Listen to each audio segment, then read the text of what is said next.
I always thought I had time, an endless ocean of it, stretching out before me. I believed there would always be more, a limitless supply to draw from, time to fix things, to mend broken fences, to offer apologies, to rebuild bridges that had crumbled. I thought I could always circle back, make amends, and set things right. Time to chase dreams, to pursue passions, to explore the unknown, to reach for the stars. I envisioned a future filled with accomplishments, adventures, and the realization of long-held aspirations.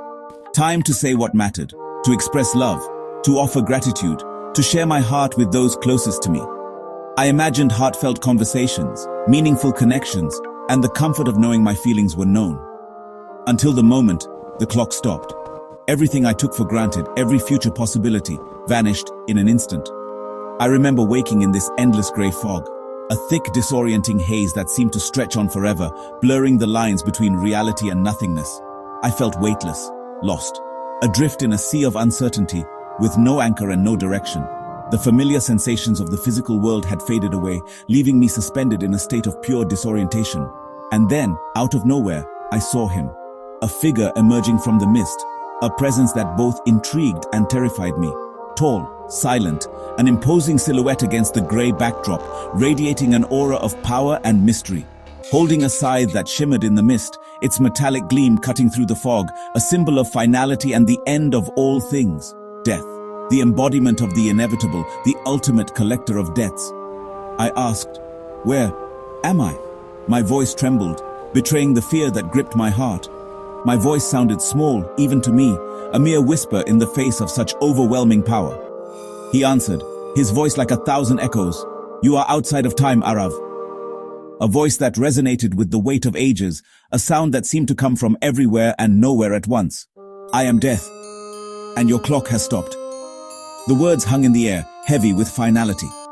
I felt anger, then panic, a wave of emotions crashing over me, a desperate refusal to accept my fate. No, I wasn't ready.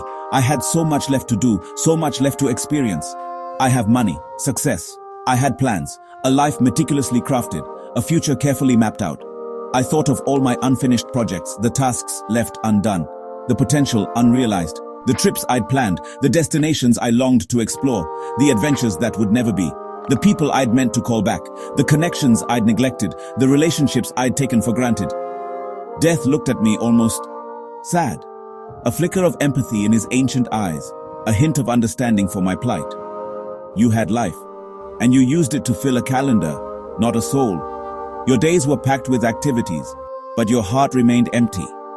With a sweep of his weapon, memories spilled out, like old photographs fluttering in the wind.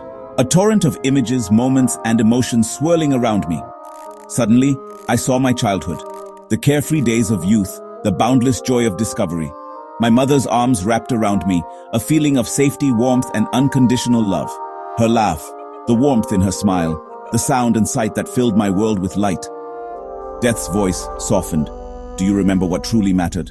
A gentle reminder of the values I had forgotten, the priorities I had misplaced. This was your wealth, not the money in your bank account, but the love in your heart, the connections you forged, the memories you created.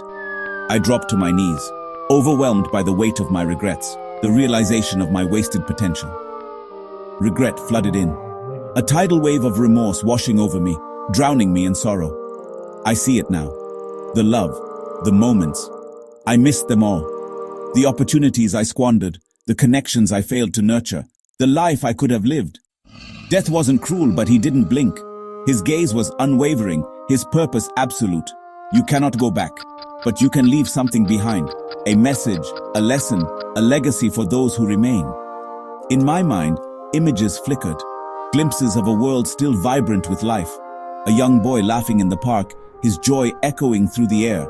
A reminder of pure, unadulterated happiness. A woman gazing at the stars, lost in contemplation, finding solace in the vastness of the universe. A family hugging tightly after an argument. Forgiveness offered, wounds healed, love reaffirmed. My voice echoed for those still living, you who still hear time ticking. Don't wait for it to stop. Don't let the precious moments slip away. Don't postpone joy. Don't delay love. Breathe. Feel the air filling your lungs, the life coursing through your veins. Forgive. Release the grudges. Let go of the anger. Embrace compassion. Feel, experience the full spectrum of emotions, embrace vulnerability, connect with your heart. Love. Give it freely, receive it openly, cherish it always. You are not late. You are alive. You have been given the gift of another day, another opportunity to make a difference. If you're listening right now, take a deep breath. Acknowledge the present moment. Embrace the here and now. Text that friend. Reconnect with someone you've been meaning to reach out to. Hug someone a little longer. Let them feel your love, your support, your presence.